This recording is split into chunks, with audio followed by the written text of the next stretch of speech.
Well, hello there. Welcome to Meeting Expectations.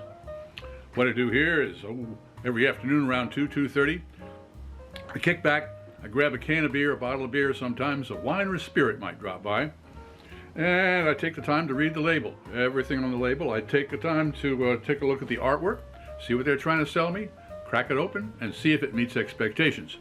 Well, of course, I'll have to rate them. 1 for just showing up, 3 for meeting expectations, and 5, it's an elixir of the gods.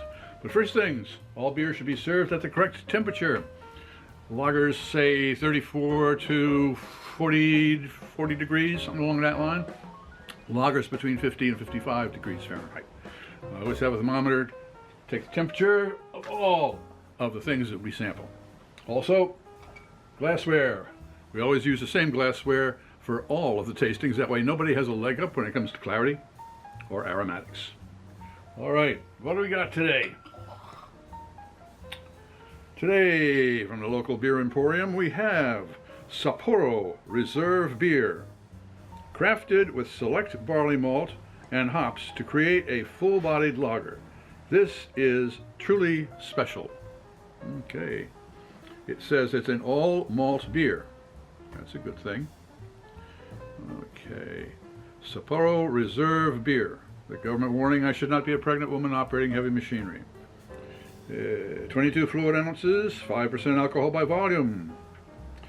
And brewed and canned by Sapporo Brewing Company, Encinitas, California, and Richmond, Virginia. Okay, well, oh yeah, and $5.99 from the local beer emporium. Okay. All right, what am I expecting? I've had Sapporo before, but not the reserve beer, so I don't know if this is going to be any different. But a light flavored, well-balanced, effervescent Japanese beer. Let's crack it open and see if it meets expectations.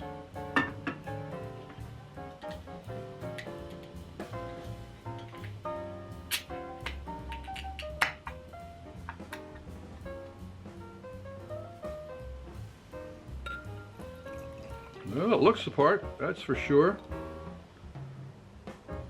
A little more yellow than amber, but in the pour anyway.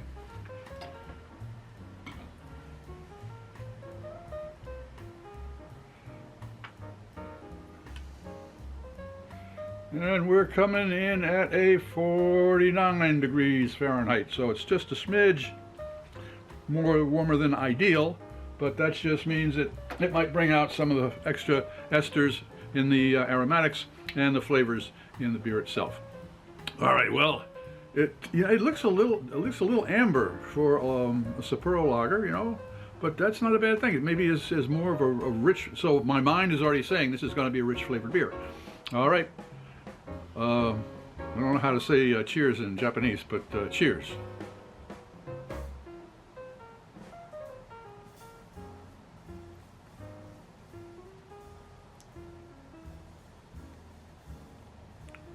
Yes, I took 2 sips.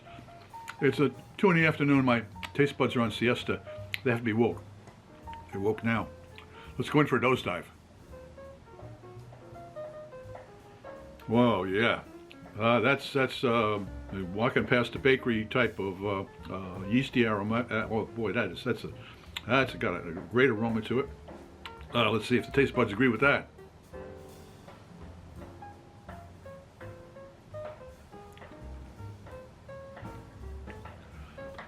There's just a slight sweetness to it, but the hops are not active, overly aggressive. They're there, and it's a nice combination. Boy, oh no, they're coming in, and this is a 10-second beer. It takes a little while for your taste buds and your aromatic or your olfactory senses to catch up. It's a rich beer, that's for sure. It's got a nice body to it. But boy, I tell you what is a real kick is the finish. It's got a wonderful finish. So it gets a 1 for sure for showing up, a 3 for just meeting expectations. But I'm gonna move this up to a 4.8. I do believe. If you enjoyed this presentation, please click on the subscribe button and the bell. That way you won't miss any of our presentations. A thumbs up would be great, share us with your friends, and a comment would be really appreciated. I'm Pete LaFrance, the old Growler, hoping all of your beers meet expectations.